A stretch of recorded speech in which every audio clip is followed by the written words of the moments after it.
Днес ви показвам едни супер лесни домашни енергийни барчета без печене.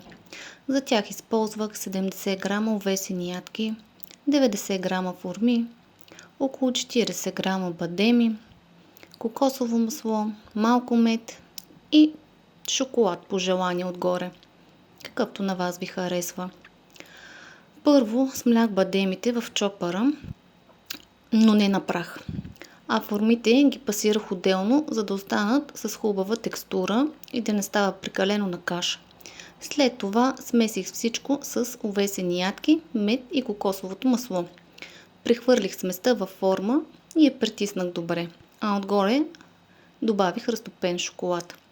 Оставих барчетата в хладилника да стегнат за няколко часа и станаха супер вкусни, меки и шоколадови.